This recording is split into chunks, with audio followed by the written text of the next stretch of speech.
Welcome to InterPartyConflict, the podcast where we answer your questions so you can have the best tabletop gaming experience possible. My name is Gabe. And I'm J-Dog. And we have two very special guests with us today, Jeff and Ryan from the No One Can Know About This podcast. Hello. Hi, I'm Ryan. I'm Jeff. Pleasure to have you guys here today. Thank you so much for having us on. Oh, no problem. Why don't you tell our listeners a little bit about what your podcast is? Yeah. Well, we do a podcast where we are playing every single Final Fantasy game. Mm-hmm. And the way that we do that is that we record every part of the process of playing the game, including driving to the store to pick up the game, meals between play sessions and everything. And then we edit it all into a hopefully cohesive listening experience for people. And we add in commentary from the future editing bay of ourselves, making fun of our emotional states and explaining visuals and stuff like that. Whoa. So it's an audio-only Let's Play for people who are interested in stuff like that. Yeah, no, I really enjoy it. I started listening to it a few months ago, and yeah, I love it. I binged the whole thing really quickly, and thank you. Now I'm eagerly awaiting awaiting the upcoming season. I haven't heard any of it yet, although I'm excited to. But hearing about it like that, I am exhausted. I'm exhausted for you guys. That's a lot of work. Mm-hmm. That's oh man. Yeah, we're in the depths of editing season 4, and it's craziness. It's a lot. It feels like a mountain is over us. Yeah. But we're going to get through it. Yeah. Well, good. All right. So how are you guys doing today? Pretty good. Doing great. Just started commentary recording on season 4. Yeah, we just recorded the first episode. Yeah, episode 1 is getting going. And awesome. For anybody who has not kept up with your podcast, season 4 is going to be covering Final Fantasy VII. Ooh. That's right. This is the big one. Yeah. It's all been leading up to this. All right. So it is very much understandable that you guys would be very hard at work. Yeah, and it's going to be all downhill from there. I think it'll stay at this level of hill for a while, probably. So for our listeners, I'm going to be referring to my usual co-host this week as J-Dog. J-Dog. Because, just for myself, keeping track of two different Jeffs, I think would be hard enough, but also in an audio medium. Yeah. We're becoming a radio show. Pretty much. I'm getting the sense that J-Dog loves the name. It's his request. I'm leaning. He wanted to be called J-Dog through and through. He's been bugging me since episode 1. Please just let me be called J-Dog. Can I just be J-Dog, please? Can we get a soundboard, Gabe, please? I want a flush noise. Can I get a flush noise? I will put in a flush noise, all right? Guys, a long time ago, I can't remember what we were talking about, but I jokingly said, I'll put in a Gabe turkey sound, whatever that is. And then in editing, I had to come up with a Gabe turkey sound. And the Gabe turkey sound has actually made its way into every episode It's in every single episode, yes. Nice.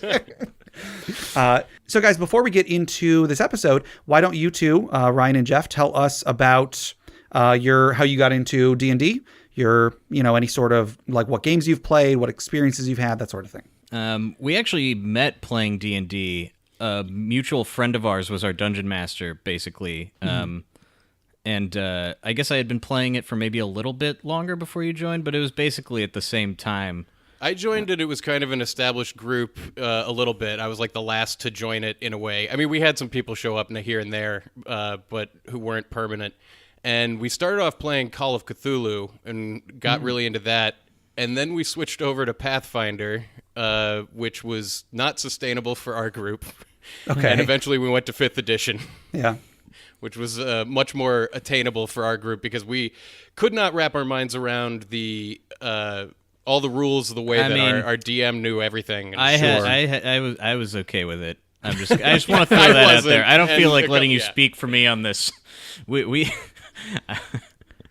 but yeah, Pathfinder was our group was a little more casual than Pathfinder called for. Yeah, right, exactly. Pathfinder is a pretty intensive game. Yeah, it's because there was 3rd edition and then 3.5, and then the people who liked 3.5 but didn't like 4th edition were like, let's make 3.5 but crazier, but more, but just more of that, please. And that became Pathfinder. Yeah, I never really touched much of Pathfinder just because it was like, I'm either going to play 3.5 or we're going to just move on to the next thing, I guess. I don't know. Right. Yeah. You can. It's like if you get really into the rules and you want that kind of stuff, it's cool that it's all there. Like there's rules for basically everything. But I don't know. I think it's kind of too much for my taste, anyway. But yeah, we've played. I'd say mostly 5th edition and Call of Cthulhu is like what our group kind of defaults to. Cool. Yeah, and somewhere in there, because of the storytelling aspect, Ryan and I decided that we should probably write together. And so that started this kind of creative partnership that's led to this podcast. Well, cool, cool. I'm glad to have you guys here. Glad that you guys met. I guess D&D brings people together. it really for does. sure. I mean, really, Jeff and I, J Dog and I Get it right. got together because of D&D. Like we were mutual friends, but the only reason I had any sort of friendship with our mutual friend Steve was because he overheard me and our friend Jay talking about D&D, and he was like, "Oh, you guys play D&D?" We're like, "Yeah." And so we started playing with him, and then he invited J Dog to a future campaign, and the rest is history. Man, tomorrow's gonna be weird when I'm no longer J-Dog. It's just I'm not gonna be able to go back. Yep. I say stick with it. What I'll do is I'll go through all of our previous episodes and edit in every time I say your name. I will replace it with the same clip of J Dog. The exact same cadence and everything. Yes. All right, you guys want to go ahead and jump into this episode? Yeah. Let's do it. Yeah. Okay. So J Dog, I want you to imagine that you are you're walking to school one day. And you can't remember how to get there. So give me an intelligence check. See if you can remember how to get to school. Great. Oh, that's a 5. Yeah, so, that's not good. You're not going to make it to school today. However, good news. What's that? You go down the wrong turn, and you know where you find yourself? Where's that? The Dragon's Hoard.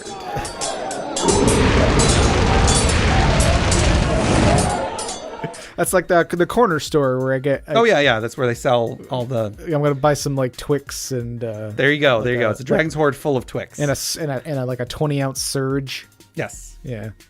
So today's item that we're going to be talking about is called the Endless Notebook. It was submitted by Noah Wizard on Discord. And this magic item is a gently intelligent magic item that writes down things you'd want to remember later. It is a book that is counted as having an 18 intelligence. And anytime the player wants to remember something, if the book is in your possession at the time, the DM can set an intelligence DC, and the player rolls an intelligence check using the book's modifier, which is +4. And if the book makes the check, it wrote down the information that you want. So relatively simple. Right. But then there is one additional detail, and that is the book is a book. So when it changes hands, the old information is still in there. Oh. Ooh. So Noah used some examples. You could use it. You could give it to the PCs to get info on the bad guys. Maybe one of them previously had it, or possibly the players had it and they lost it, and now the bad guy has it, and that's how the bad guy is able to find them or know what their special powers are, and so on and so on. Yeah. So can you guys think of any interesting uses for an item like this, or just things that stand out to you about it? I mean, for me, I love the idea of this item because I run one game I've been running. Like, we haven't met in probably like 7 or 8 months. Like we'll meet up again at some point. But I love the idea of an item that sort of gives like a world way for the players to ask, like, what happened last turn. Like they can actually check. It's like it's a great item for a DM to use more than it is for a player, so that he could be like, "Oh, do you remember that?" Yeah, I kind of like the idea. It's almost like I see it.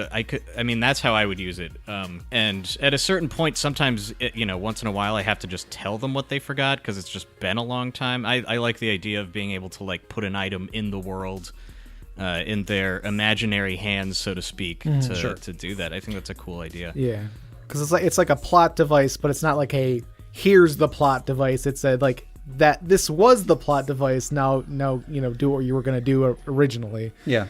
It's a book of previously ons.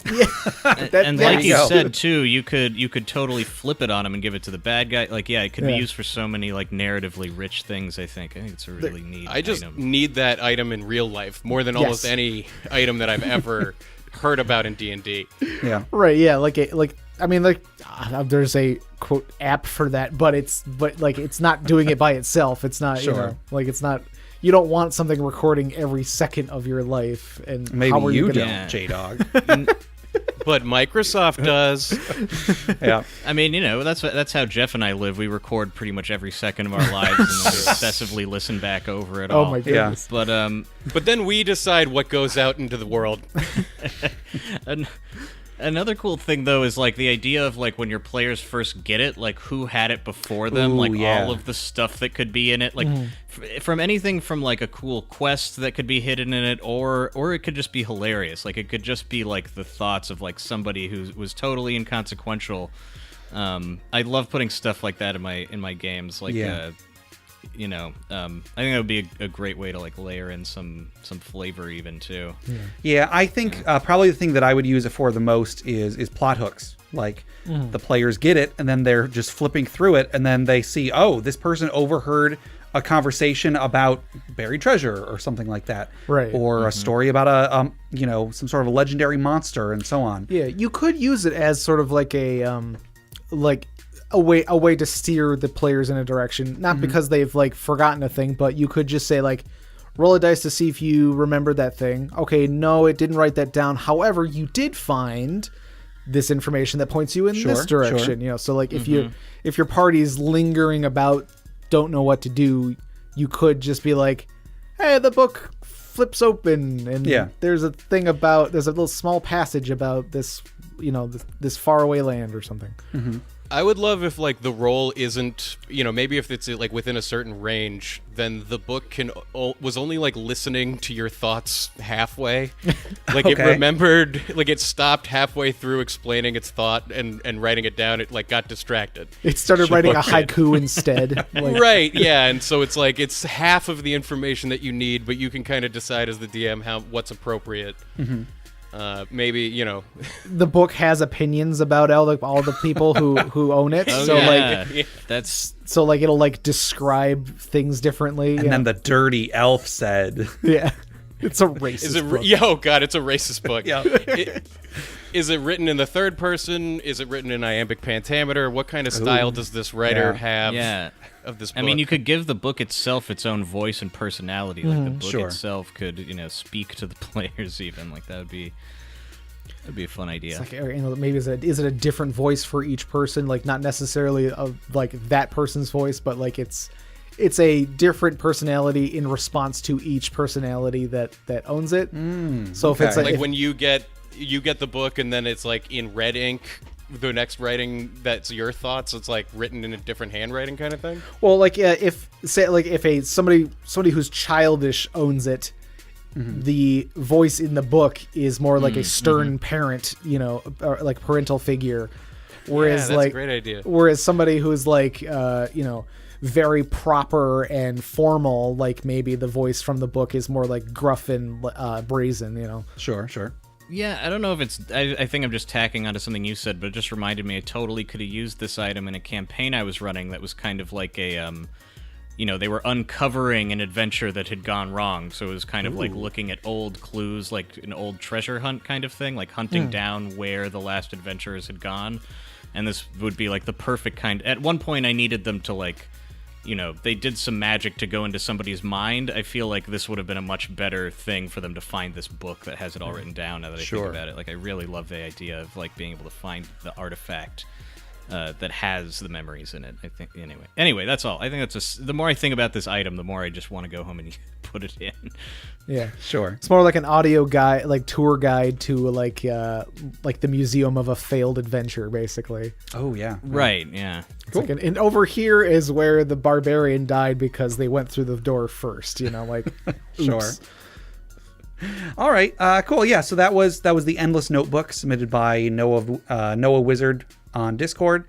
And Jeff, J-Dog, if somebody wanted to submit magic items for us to talk about on the Dragon's Hoard, or questions for us to discuss, or stories for the funeral pyre later on, how would they get those to us? They could send us an email at interpartyconflict@gmail.com. Yes, that is correct. And Jeff and Ryan, would you like to tell our listeners how they can reach you guys if they would like to listen to your podcast or to contact you directly? Sure. You can search in any podcast player. No one can know about this, and you should be able to find us. And if you want to get in touch, we're at No Cat Podcast on Twitter and Facebook. That's NOCKAT. And nocatpodcast@gmail.com if you want to email us. We love getting emails. Yes, awesome. All right, well, before we go any further, we have a giveaway to give away today. Ooh. As always, we are giving away a copy of Chapel on the Cliffs, courtesy of Goblin Stone. Chapel on the Cliffs is a low-level 5th edition adventure for a group of adventurers, and it's got some spookily-dookily themes in it as well. It's very spoopy. Yes. So, J-Dog, who is our winner this week? Our winner this week is Yas Queen. Whoa, winner. Gobble, gobble, gobble. Yes, congratulations, Yas Queen. I don't know why J-Dog said it the way that he did, but that's how you have to say it. That's how you have to say it? Okay, well, Yas Queen, congratulations. You should be getting that in your email within the next few days. If you have not, let us know. And be sure to leave Goblin Stone a review. They're a great game developer, and I'm sure they could take your review and put it towards making better products in the future. And J-Dog, if somebody wanted to enter this drawing... I'm sorry, I'm going to giggle every time you say J-Dog. How would they enter this drawing? They could send us they can send us an email at InterPartyConflict@gmail.com with Chapel on the Cliffs in the subject line. Yes. There you go. And then and if you want me to say a silly name when you win, just put that in there. You go. In the email. There you go. All right. And then I want to remind everybody that our show is brought to you by our wonderful patrons.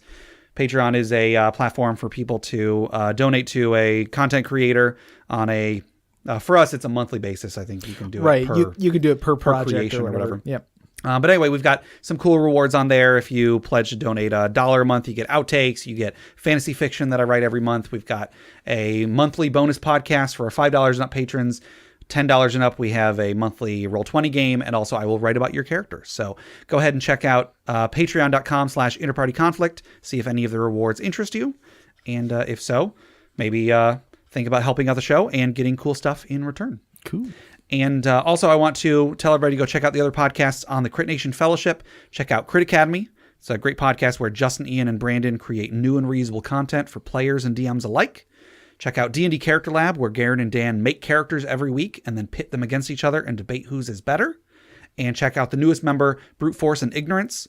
They are an actual play podcast where they go on adventures. I guess I need to come up with a better description. Well, you don't want to spoil what's going on. I guess. So. So go check them out. Brute Force and Ignorance. Enough of that. You guys want to get to some questions? Yeah, let's do it. Sure. All right, J-Dog. All right. So our first question comes from XChapX on Reddit. What is a way players can have magic and still feel that it is mysterious and dangerous to use? Yeah.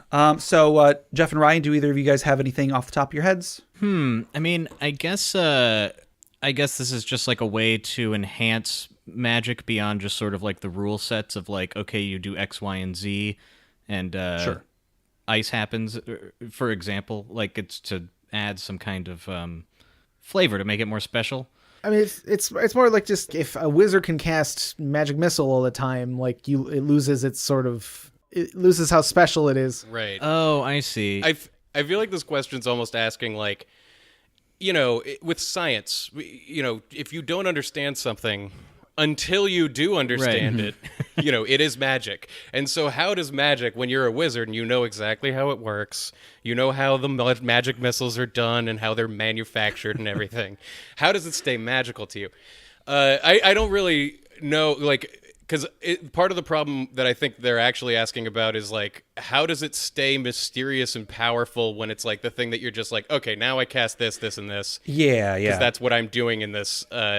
When the reality is you're, like, raining down missiles from the sky, and how do you maintain that? Sure, yeah. That's how I read it. I don't know what the good answer is other than, like, imagination. Right, yeah. Yeah. Flavor. I don't know. Well, here's my answer to that is... first of all, if it's going to be like a, if they crit or it's going to be a death or something, I try to describe what happens and how their character is I try to make Sure. set the scene really. because I feel like that's half of it. But then I'd say beyond that, I kind of encourage them, if they're about to do something awesome, I want them to tell me like what it looks like when they do it. Like I want them to have like the freedom to say, like, you know, like my robes blow back as like the missiles fly from my hand, you know, like that's the ideal, is for the player to jump in and fill that in for you. But I do think and I mean that's easy, that's like simple adding flair just to a spell that already exists. But I was also thinking about, you know, there's lots of times I give my players magic artifacts that I just make up, or you know, that do any number of things, but, you know, the story behind what it is and how they found it and how it works and how many times they can use it and why they can use it that many number of times. I feel like all of that stuff could make it feel special. Yeah, I do think a lot of it is going to be it's going to be how it's flavored. If it is just a matter, if the game ever gets to a point where a person's action is just, okay, I rolled a hit. All right, I hit. I did 6 damage. All right, next turn. Everything is going to feel like it's just a game. It's going to feel like it's not magical. It's not going to feel dangerous. So with magic, that's the same thing. If you're just like, okay, yeah, I cast Fireball. I rolled a bunch of dice. Okay, I did 32 damage. That is going to feel less magical than, you know, if the player says, you know, okay, I pull out a ball of sulfur and a ball of bat guano and I mash them together, and then this ball of energy starts swirling around me and I throw it forward and it explodes in a giant skull or something.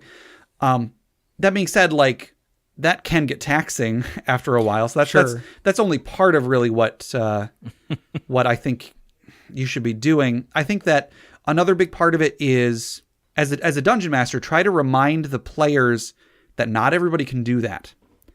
So if the party is in the middle of town and one of them is like, oh yeah, I'm going to cast magic missile to go hit that guy that's running away because he stole a purse or whatever, have people on the street freak out and jump out of the way, or have someone run up and tackle the spellcaster because for all they know, they're summoning demons or something like that. Right, yeah. Like, magic could be illegal in that town. Sure. Yeah, that's a great idea. I think it is, especially after you've been playing for a long time, it is easy to just feel like magic is just another tool that your character has. And, you know, I don't blame anybody for doing that. But if you do want to maintain that mystical, that mystery of it, the magic of casting spells, you do got to do something to try and reiterate that from time to time. Yeah. Bring the reality of the spell back into the story and find ways, in different ways, to remind the players of, like, literally what's occurring.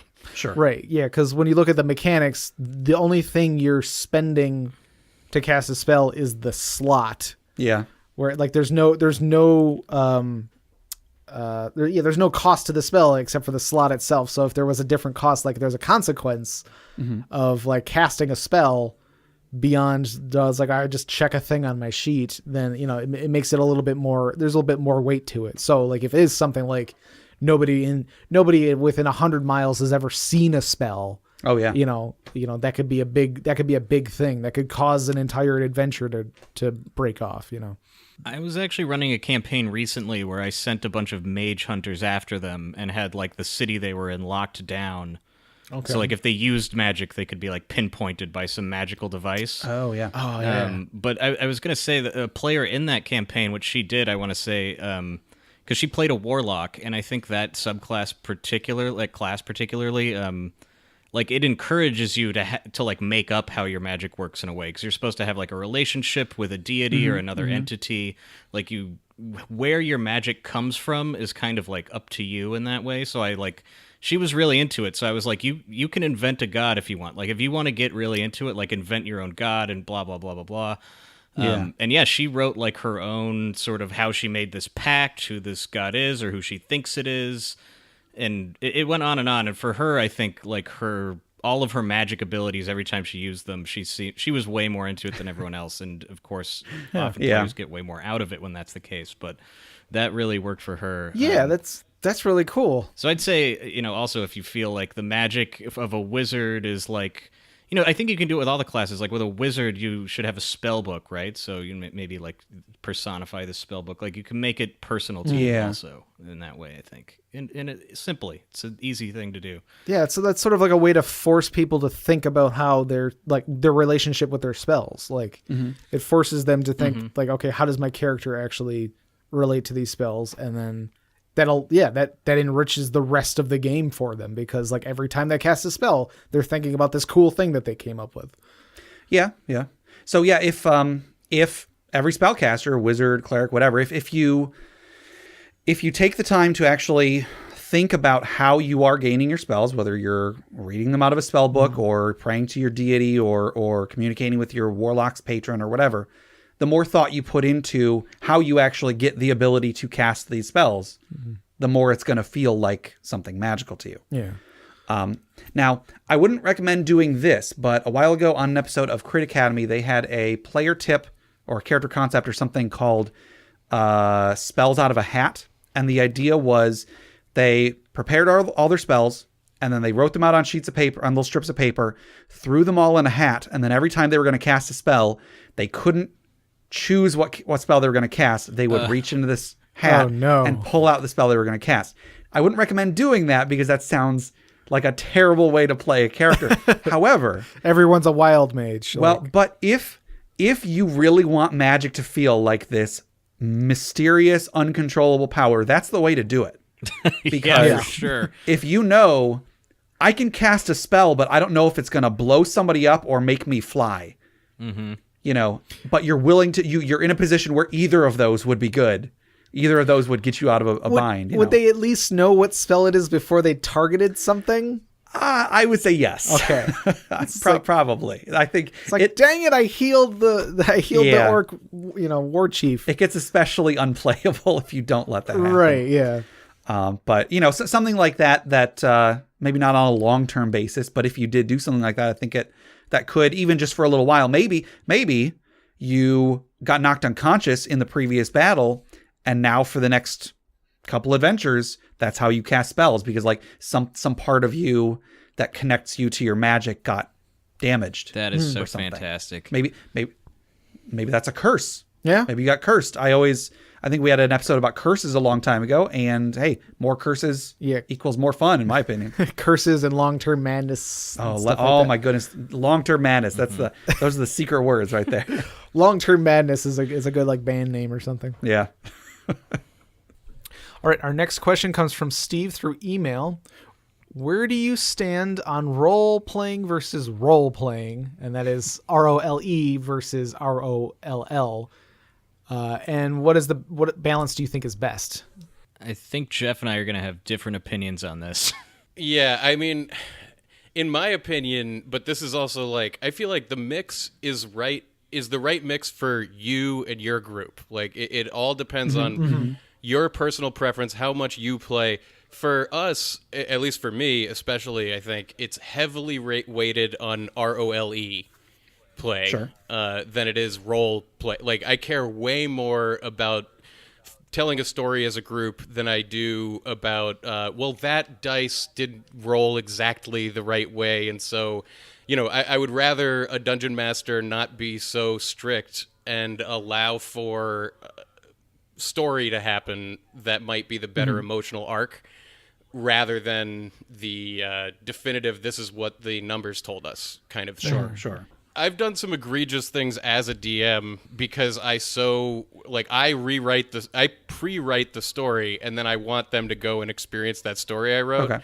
And that's not the right way to be a dungeon master.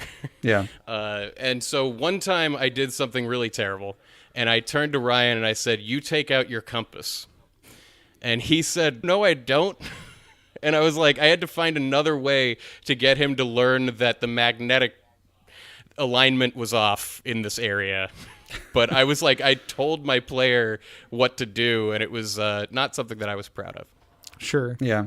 I fall solidly in the middle. Like I think this is one of my sins as a DM, is if I'm playing with a group that's only ROLE, I'll start to punish players who are ROLE and not ROLLing, if that makes sense. Like I get a little bit like like aggressive about it. If I feel like the rules aren't being followed, but Yeah. I also think that's not the right thing to do. Sure. Right, yeah. Yeah. I know what you mean. You got all these stats on your character sheet that indicate how good you are at a specific thing, and so like it's hard not to rely on those numbers both as a player and a DM. Yeah. But I don't know, it's really tricky because if you're a character who is built for deception, you have a very high deception, but you roll a 3. It's going to happen. Yeah. It's going to happen more often than it should statistically, but it happens. It's so like, it's hard for it's hard for both the player and the DM to look at that and be like, okay, this is fun. It's hard to role play that, role play that, because like it doesn't make sense for the character to have done that badly, and then it also doesn't make sense for the player to know that they've done that badly. Sure. And Exactly. so it's like it's hard to do both. Yeah. You either follow the rules strictly or you just kind of tell a story with each other. I don't know. And in that sense, I also fall more on the ROLE. I think is, at least at my table, the majority of the session will be ROLE. Sure. But once we enter combat, I feel like things really change. Like when we enter combat, I really want for it to become like tactical. And I've often, if the players don't want to do that though, then you really can't force them to.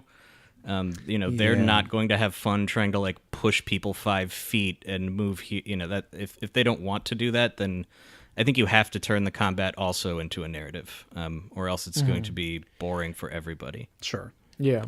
I feel like there's no real correct answer to this question of like what's the right mix of ROLL versus ROLE.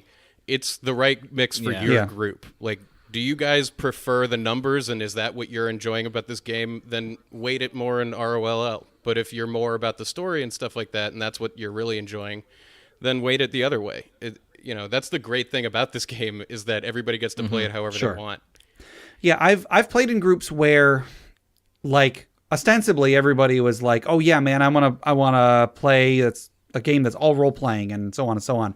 But then when you actually play it, people start gravitating more towards like combat and skill checks and so on and so on. And so in those cases, like even though people might think that they want ROLE, it might be that they like the idea of it, but then they actually just naturally gravitate more towards ROLL.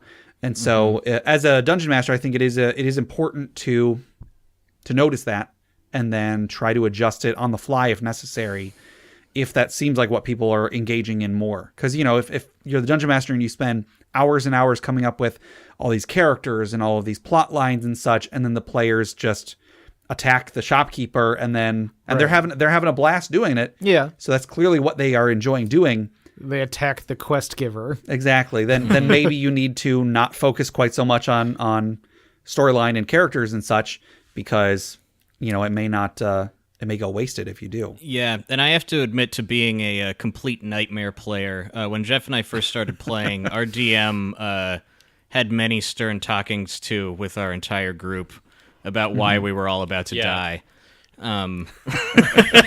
So like, I have all these you guys are opinions, screwed, but and here's why. I'm totally guilty of all of it too.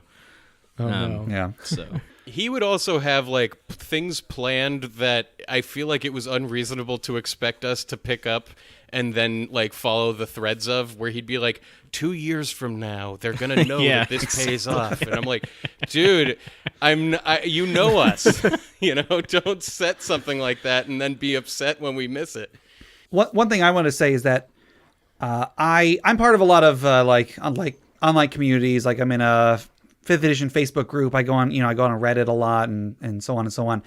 And I really feel like unanimously it's kind of the trend is to act like ROLE role playing is the only way to do it. Like if you're not spending the entire time making a character that, can talk his way out of whatever, regardless of what his stats are, it doesn't matter what your stats are. You got to have fun playing your character. I feel like it's become the trend to act like that. If you're not doing it that way, you're doing it wrong. So anytime someone brings up like, oh man, I rolled stats for this character and the stats are really bad. Anyone who is unhappy with playing a character with low stats gets sort of like chased out the room because it's like, oh, you don't need good stats to play a good character, and you got to role play, not role play, and so on and so on. And like, yeah, but if I have an 8 in Constitution, I'm gonna die. Sure. I wish more people realize that, like Jeff, you were saying, not J-Dog, like Jeff was saying, that fine. It's what's a good fit for your group. If you're in a group where there's going to be a lot of combat, yes, you should absolutely be concerned about what your stats are. If you don't have good stats, you probably are going to die.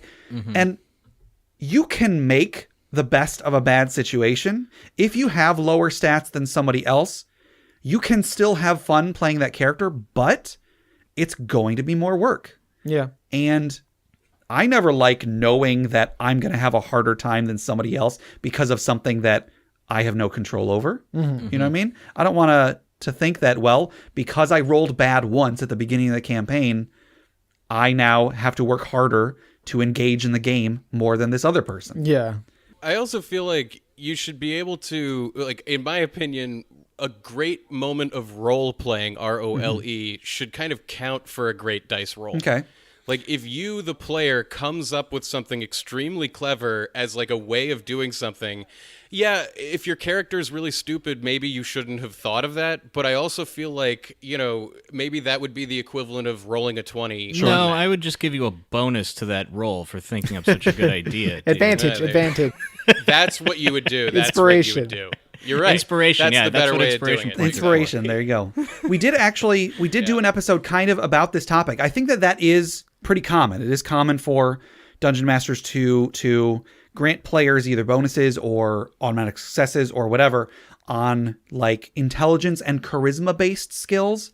If the player is able to come up with a good idea or the player is able to make. But Constitution is a harder thing to argue. Exactly. I was like, if a player's like, hey, I want to make a dexterity check to like do something, would the DM just like grab a glass and be like, think fast and throw it at him? Right. Wait. There was something about this. Ryan, didn't you do a thing? What was the whole thing with the beard weaving? Do you remember this? The thing with that? Weaving the beard, and there was like a whole thing where like I was rolling for various dexterity and I kept getting like 20s and stuff, and I've like convinced this god that I could braid his beard beautifully. And then you did, and then you did a great job. This god was definitely gonna, and then I did it. Like it was, I can't.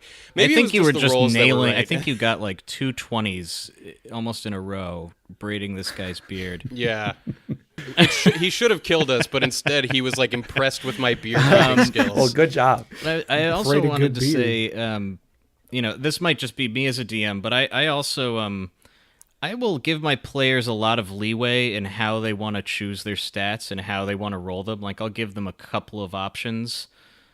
So because ending if someone wants to just ROLL play, I don't want them to end up with a weak character. In fact, I would want them, if somebody, that's the thing too, is like I've had groups where even if one person is really into the rules, like they'll be useful to me. Like I want them to be powerful so they can help the group handle situations that they probably are not going to be thinking about. Yeah. But anyway, like Jeff said, it's totally just about what kind of group you're in. And I think that's another thing that I didn't realize early on is if you're just starting out DMing, you should have almost like a preliminary session with your players before you play, in my opinion, where you kind of talk about what people think they're going to get out of it, what they think it's going to be like, and then you could versus what it's going to be like, so everyone kind of is on the same page. Yeah, I definitely agree with that. Yep. As far as just what my personal preference is for which version of role playing is best, I mean, God, it's hard. That's hard to answer because I like both. If I'm playing 4th edition, I loved 4th edition's combat.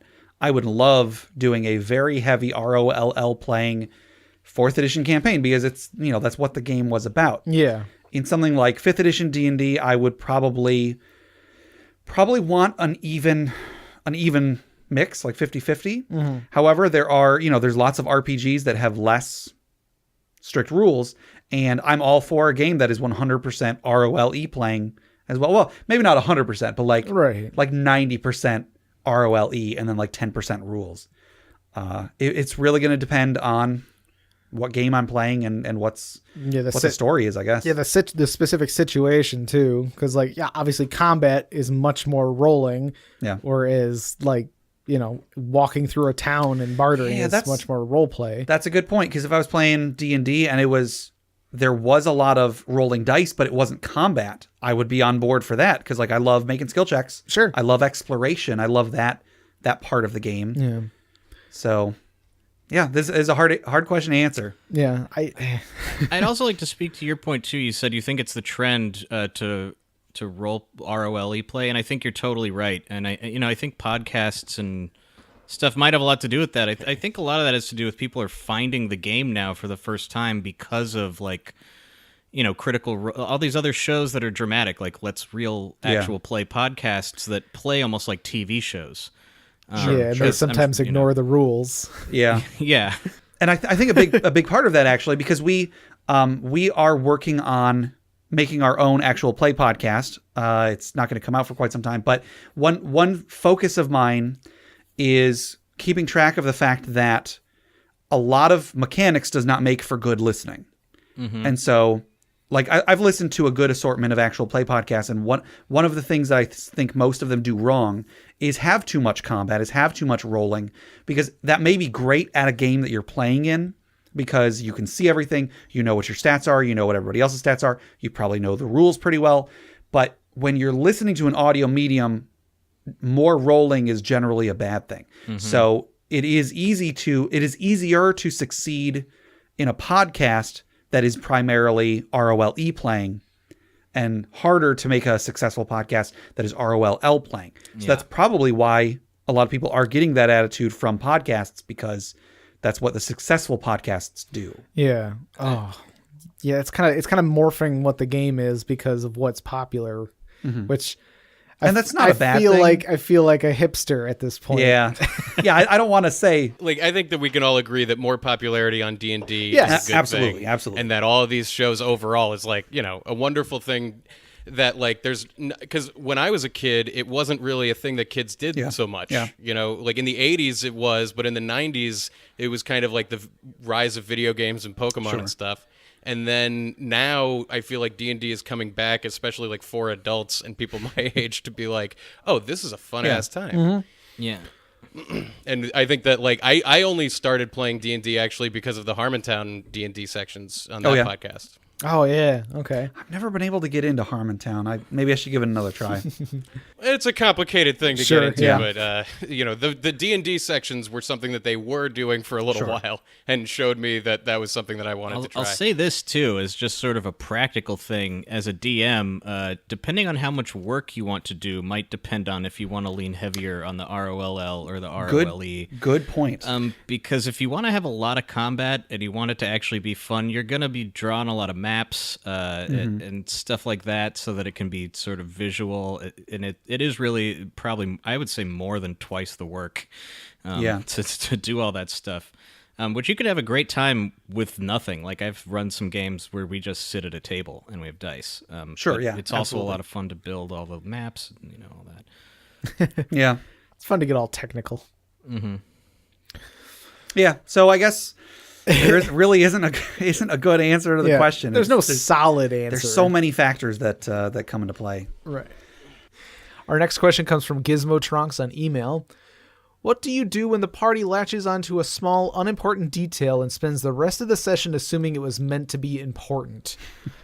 There's a few things to do with this, like a few solutions, but oh boy, that happens sometimes. Right. Randomly generated NPC that is just there for tiny little bit of exposition, and then suddenly the entire party is obsessed with them. Yeah. Thinking that they're the killer or whatever. Like, they're like the main part of the plot. Well, meanwhile, like, the bad guy is over on the other side of the street, just like twiddling its thumbs, Yeah. I've brought up several times on the podcast, we were running the Age of Worms campaign, and our good friend Jay, he misheard something that I was describing. There was like a peg on the wall, And so he spent like 10 minutes at the table describing this like pulley system on the end of a stick that he was going to use because he thought it was a lever. And we're just all sitting there just staring at him while he goes on about like, and then the rope and so on and so on. And it turned out that, nope, that was nothing. Sorry, Jay, that was absolutely nothing. It's like he's making this weird device. Where is this going? I'm really interested if to I know. had known that it was to pull on the peg on the wall, I would have stopped him. But he was just like, okay, I'm going to build this thing. And then he just goes on and on and on. And I guess there is, to some degree, there is a temptation to be like, yeah, sure, cool, yeah, something happens because of that. Yeah, you pull the peg, and apparently it was a stash. A goblin has stashed like his like candy or something behind it. You know, like give him something for the effort. Oh, Yeah. Ryan and I are extremely guilty. Yeah, I was gonna say we have some stories. The first game we were playing in, at the beginning of it, there was a kobold that was there to just give us the mission, and I kidnapped him and made him our pet. So the rest of the game, this DM had to have this kobold talk to us. This kobold became the most important character in our story and stayed with us to the end, and it was so hard to keep him alive, and it became this thing where he was like a bard too. Yeah, so we our started DM teaching would, him magic. Sing these songs about about the kobold life and how like he just watches us fight, and it's a horrible time. You have not played D&D unless somebody in some group has like befriended a goblin or a kobold or some some small creature, and it's like, okay, this is ours now, right? We get to keep this. But we've ended campaigns by doing stuff like this too. Well, this is in the same campaign. Yeah, do you want to Go for it. Well, it was like, because I was also not even as a part of this as, like, so many things went wrong in this campaign, ranging from I was an alchemist who was constantly trying to make bombs, and at one point we were, like, on a wooden ship that was going, like, across the ocean, and I, like, botched a roll, like, I rolled a 1, and the bomb that I was making exploded in my hands and started a fire and sunk the boat that we were on. Oh, God. no. Which was a major problem for everyone. Yeah. But that's not the thing. Yeah, sorry. You go ahead with this, because... speaking to the question, like, what we did was our DM brought us to a casino. His character had died, but I was obsessed. I was going to get enough money to resurrect him or something. Oh, yeah, my character was dead. Even though he should have stayed dead, he was a danger to all of us. And so my DM brought us to a casino because he was like, we're going to have casino night. And I was like, we're taking over this casino. And then like 4 sessions later, he was like, this game is over. Oh, no. So I would say it's important to stop your players from doing this. You can't let this go on for too long because it will ruin a game. It was multiple sessions of them getting to ownership of this casino and then like literally just day to day running the just casino. doing math. Like getting the... How much money did we make? And like just like the actual role playing of running a casino, and then eventually the DM was like, "Forget it. I have all this stuff planned, and you're never gonna do it." He should have just done like an Ocean's 11, but from the opposite perspective. Now that you guys own this casino, and now there's going to be a group of different adventurers coming in to steal all of the money. Yeah. That would have been cool. Yeah, that would have. We had pushed him to the edge. Yeah, I think we were just like we were a year into stuff that he had planned, and we were derailing it so hard. We were early on in our. I want to defer in our defense. We were young. We were Sure. green. We were very green. We didn't understand our place. But that's. I think that's why this question is asked. Is that's par for the course, and even people who do know what they're doing, like you find something and you think it's important, but it's not. Just like in real life. I mean, yeah, the thing is, the danger is getting too railroady, right? Like, you don't want them to feel like they don't have any agency because even though it's not really a big deal in the scheme of things, I feel like it kind of ruins it. It can, yeah. Yeah, I was running a game a bunch of years ago where the players had to they were hired to just go and basically kill a bunch of goblins, clear out this valley so that the person who owned the land could come in and build on it or something. And the players insisted, no, hey, we have to find a way to befriend these goblins and then train them so they can work with us or whatever, like what you guys were saying. And I had to just be like, no, they're goblins. Just kill them and we can move on. But then meanwhile, I gave one of the characters a a piece of a powerful magic item that I was going to have him find like the pieces as they went on, and he was not at all interested in it. And it's like it was a thing that was specifically made for his character. He was pushing that aside and like, no, we got to train these goblins to raise pigs so that they can form their own city and so on. Was this me? That was not. It was Tom. Okay. You were in the campaign though. Yeah, I was there. You were there. I remember. I am remembering these goblins. I didn't know. I didn't know that was a problem. I'm sorry. See, you know what? I might have just been like, "Yep, that's what we're doing now." Let me go write the goblin farming module.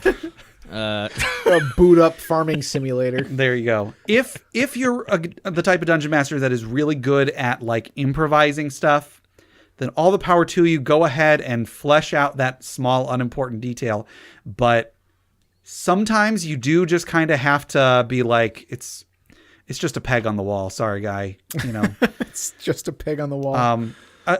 Preventing this from happening though could be a useful talent to try and cultivate. If you're going to be describing, okay, let's say to the three of you, enter a wizard's study and you walk in and I say, okay, you see there's a desk, there's a golden quill in a bottle of ink on the desk, and then there's some books. You're immediately going to be like, whoa, a golden quill. I'm going to go check out that quill. Let's see what that quill is about. When I, as the dungeon master, I had started reading the flavor text or I read the golden quill and then just skipped the rest of it. And I didn't mean for that to be important. If I had gone in and if I gave several items equal detail, there's a golden quill and a bottle of ink. There's a bookshelf. One of the books is so large, it looks like it would take two of you to lift it. There's a chair with a broken leg and it looks like it's been repaired several times. At that point, then there's multiple things for the party to focus on, and it makes sense if you're just like, no, I mean, it's just a broken chair. No, it's just a quill. No, it's just a big book. Whereas if there's the one detail I gave and I'm like, no, it's nothing. Right. Then it's a little bit jarring. Yeah.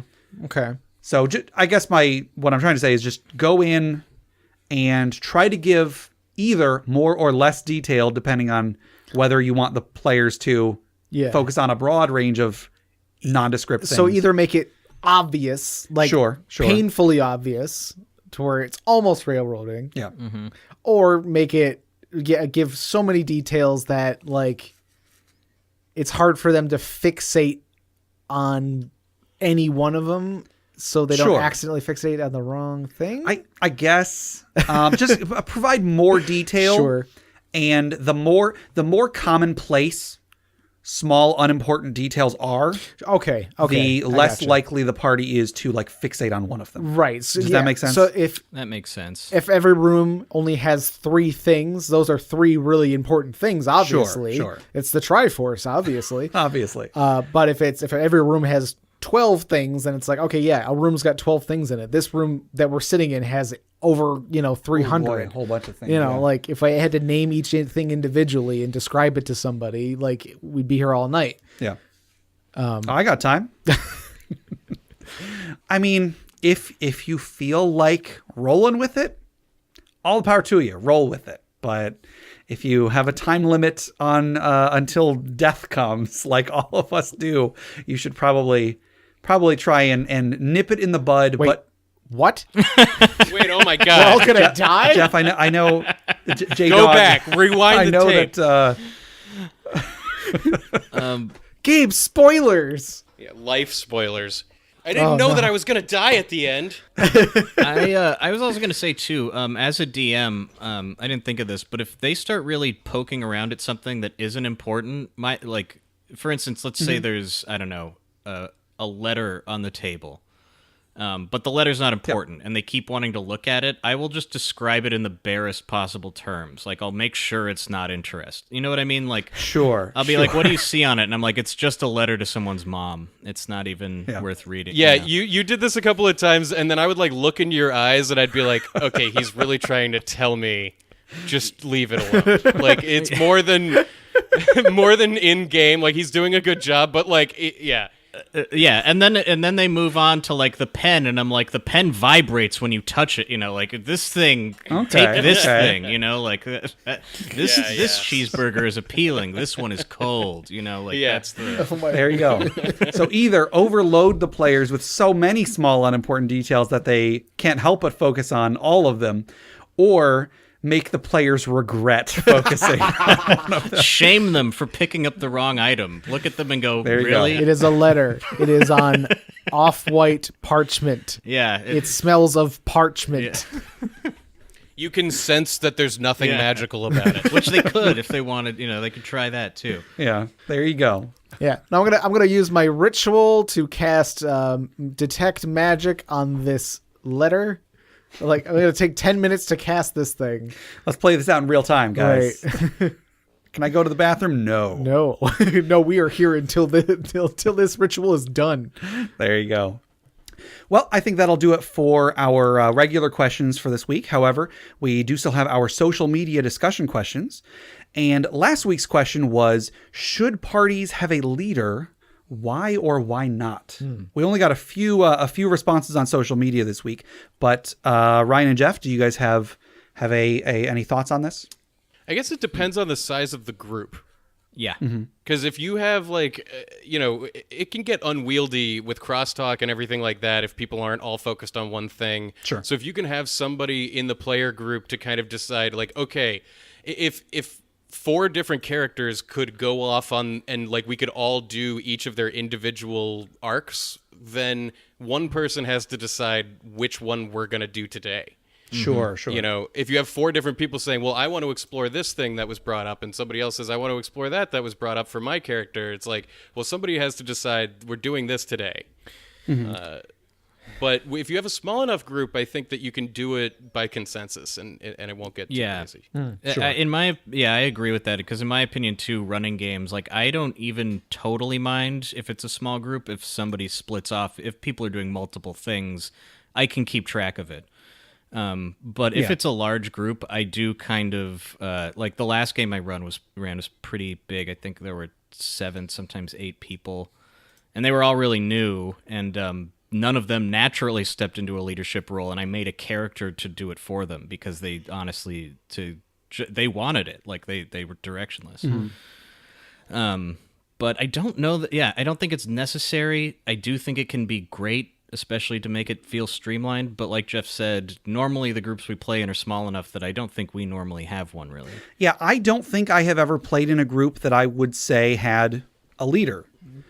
But, when you think of like groups in fiction and such, there's often the one they're like, oh yeah, that one's the leader, or at least that one seems to fit the leader role the most. Well, it's the kind of thing of in a movie you have an actual protagonist, but in this everybody is the protagonist, so you kind of have to balance it in a totally different way. Well, you get like the movies and stuff where there's like the chosen one sort of thing, where like sometimes they're just like, oh yeah, obviously they're the leader because they're the chosen one, like they're the leader. But it's like, but a lot of times the chosen one is sort of just like some kid or something. So like, why are they the leader?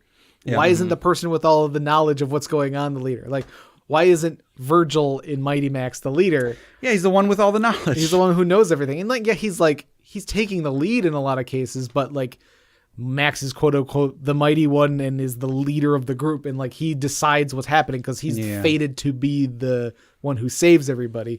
Sure. But anyway. Yeah.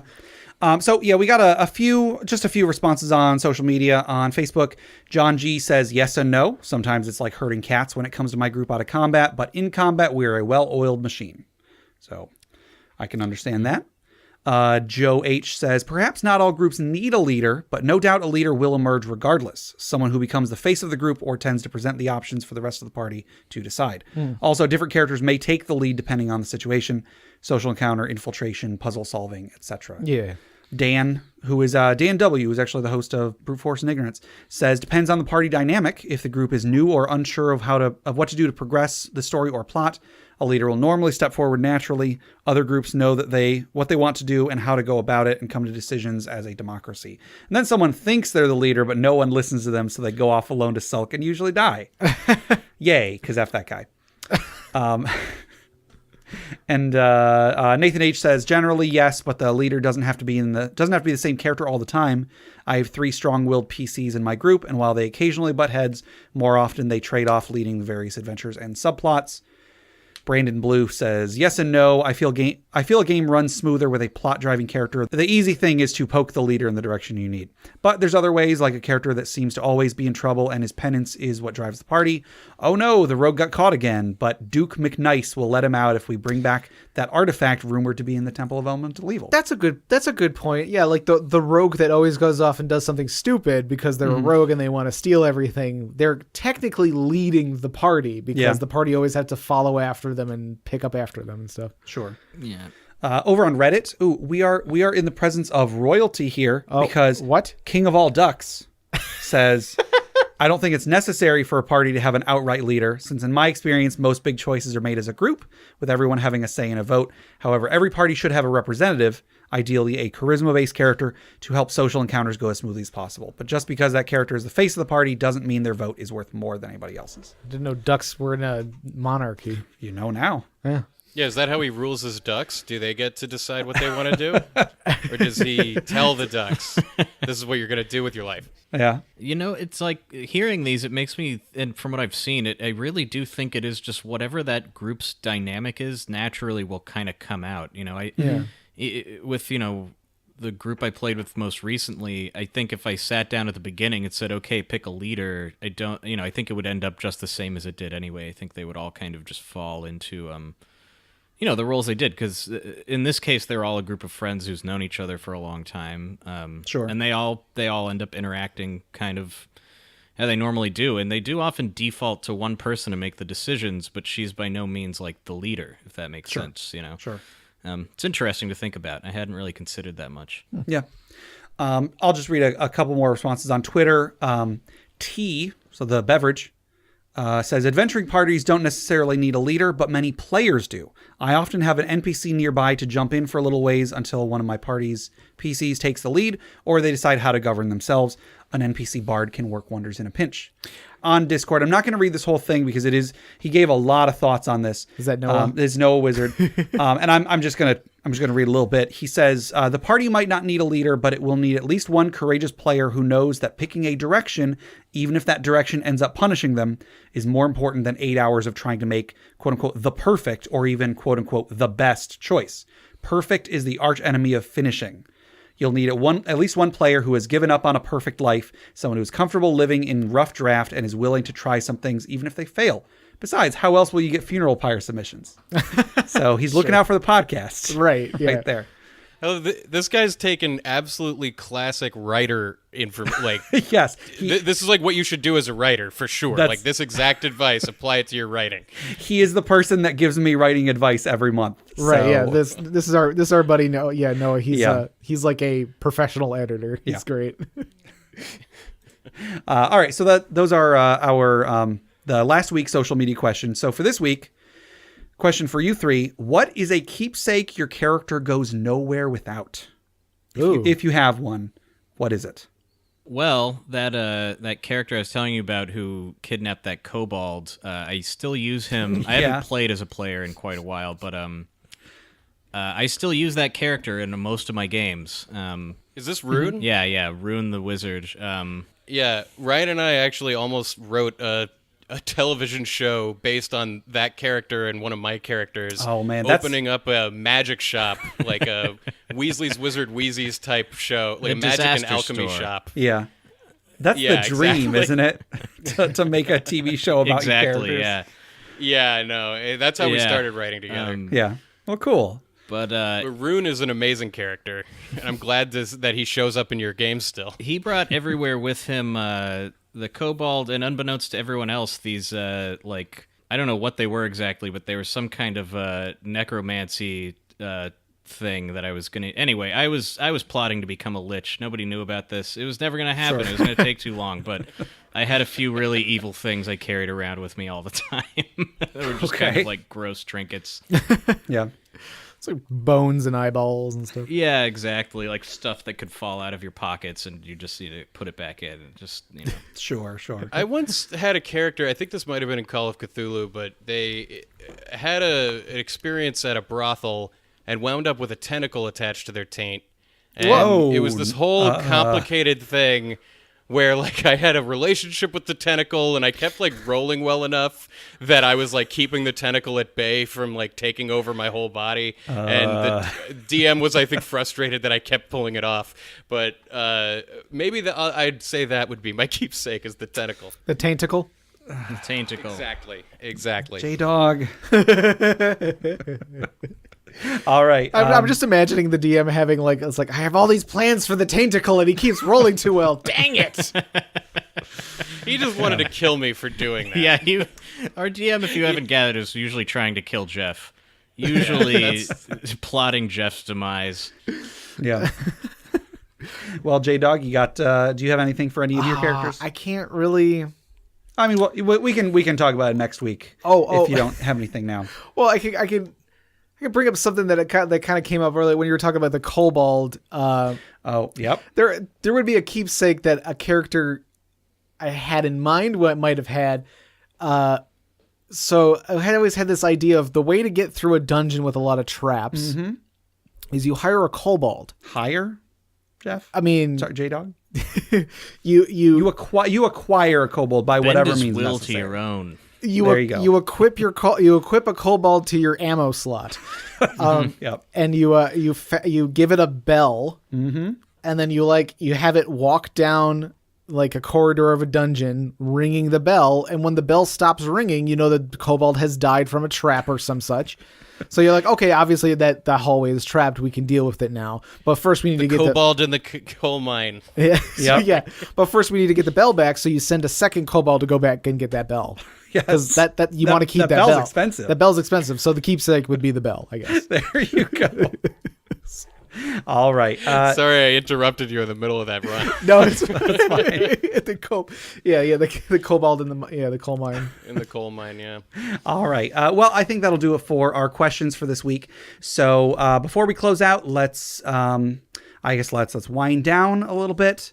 Let's sit back. Let's take a deep breath. Let's think about. Sorry. Let's think about those who have come before us, maybe those who have given their lives so that we may live in a world with kobolds and bells. And let's remember them as we toss another log onto the funeral pyre.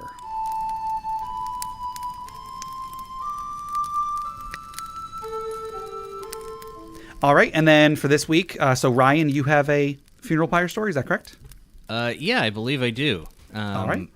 So I don't remember the characters' names. I was DMing. People will probably be horrified that I allowed this to happen, but yeah. What was the situation? Because like I was like a helper to the most evil being that had ever lived, which was one of the other players. right. Well, I was playing. We were playing Curse of Strahd, and towards the end, there's a dungeon you can go in where the players can get like pretty unlimited power if they like accept some certain. I don't want to like spoil anything. If anyone has played Curse of Strahd, I don't know what the rules are here for that. But one of my players who was playing evil the whole time, and nobody even ever seemed to call him on it or care. He just kind of went about his days being evil, accepted all of these powers, and on top of that, like learned the secret to becoming a vampire. And it's pretty crazy, the stuff that's in the book at the end of this, but he took all of them. I think his roles also allowed him to like somehow not have so much detrimental stuff attached to the evil stuff that he was our taking previous DM, so he knew so exactly he kind what of to came do. in and was like, I'm going to completely wreck your game. I'm going to min-max my character. I'm going to get all the powers. I'm going to explore. Anyway, But yeah, he became pretty much all powerful, and when half the group realized he was evil and going to burn down a church and murder some people, they tried to stop him. And it was near the end of the game. It was really going to be like one more session. We were going to go do the huge dungeon for a day, and I was like, all right, well, we're just going to see, because the characters have been kind of butting heads the whole time. I was like, this is really the climax of the game right here. We're going to see which half of this comes out on top. And good did not prevail in the end in Curse of Strahd. So Yeah, I was like a servant of evil, and we prevailed barely. I mean, it was down to the last roll. Like, it was really the only time that we've had PvP really in our entire run of games. And it was the most epic, like, down to the wire, like, it was down to the last hit point kind of thing. Yeah, I had drawn out this entire chapel and everything, and they used the entire thing, like the outside, the inside, it went airborne at one point, like the evil now lich basically flying around, one of my players, flying through the air, throwing fireballs down at people. And they've held on for a long time. The battle, it was probably like 2 hours, would you say, wow. Jeff? At least, probably yeah. longer. Of actual, like, combat, PvP combat. And it was we had a player who was kind of new to it, and, like, when it became PvP, he was so, like, kind of upset at the way that the story was going, but it was like, that's D&D, man. Like, that's part of it, Yeah. And it kind of, like, played out amazingly. And this is where the ROLE playing is good for you, Jeff, because you don't mind getting in a situation like this because it's interesting. Exactly.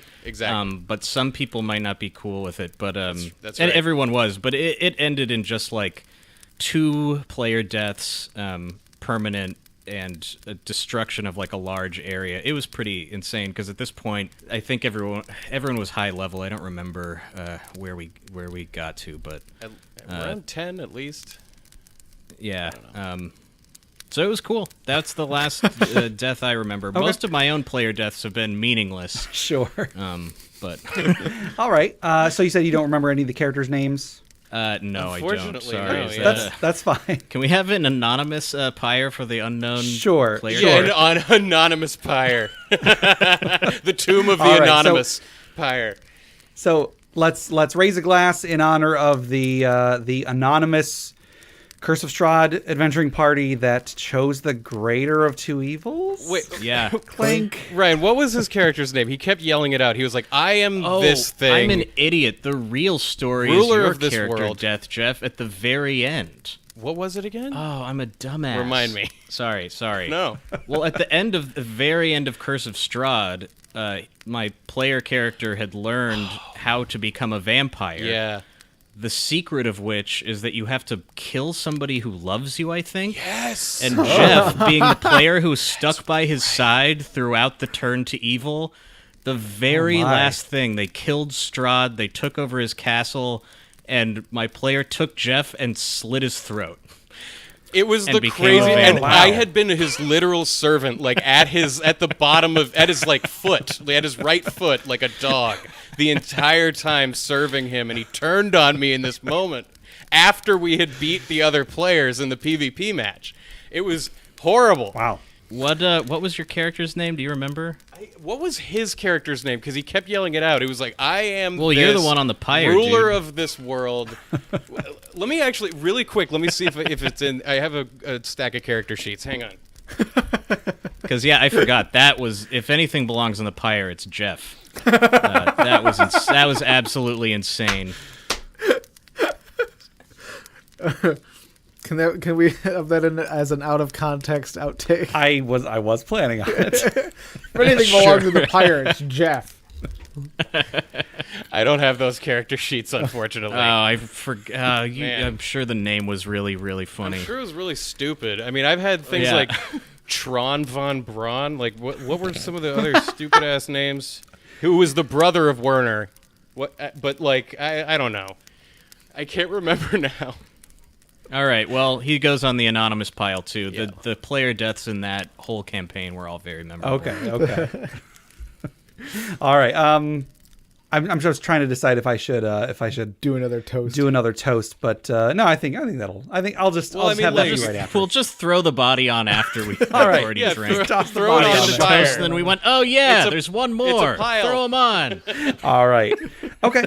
Well, so that'll do it for our episode. So, so you guys, would you, the two of you, like to tell our listeners once more about your show, how they can find it, where they can reach you, and so on? Yeah, if you like people losing their minds while they play video games for way too long, check out No One Can Know About This in your podcast player. We're playing every Final Fantasy game. Yeah, and we push our minds to the absolute breaking point. That's kind of like our goal, usually. It does seem like a descent into madness, especially with Final Fantasy II. Well, season 4 is going to be even bigger of a get descent. ready for. I'm waiting with bated breath. All right. Well, to submit questions for us to discuss, items for the Dragon's Hoard, or stories for the Funeral Pyre, please email us at interpartyconflict@gmail.com. For show notes, links to media mentioned on the show, and running lists of questions and magic items, go to interpartyconflict.com. Join the discussion on social media. Find us on Facebook, facebook.com/interpartyconflict, on Reddit at r/interpartyconflict, on our Interparty Discord, or on Twitter at InPartyConflict for our weekly social media questions. Your answers might end up on the show. Find us on iTunes, Google Play Music, Stitcher, YouTube, anywhere you download podcasts. Please rate, review, subscribe, or just tell a friend. If you'd like to support the show, check out the rewards at patreon.com/interpartyconflict. There's a few different tiers, so anything you can spare, even $1 a month, would go towards making the show better, and you'll get bonus content for it. Jeff, tell us about FriendQuest. FriendQuest is our YouTube channel where we play video games. Yes, and speaking of which, check out my side project, the Arcade Memories Podcast. If you'd like to submit your own childhood memories of going to the arcade, record them or write them to me at arcadememoriespodcast@gmail.com. Also, head over to bit.ly/interpartyconflict to take a short survey about our show. What you like, what you don't like, etc. And just for taking it, you'll get 2 free printable board games courtesy of Mary and Tom over at hollandspiel.com. And our music is made by Boxcat Games from Nameless the Hacker's RPG. So I just want to say a big thank you once again to Jeff and Ryan from No One Can Know About This. Thank you guys for coming on the show. Thanks for having us on. Thanks for having us, yeah. And so, J-Dog, until next time. Da, da, da, da, da, da, da, da, da.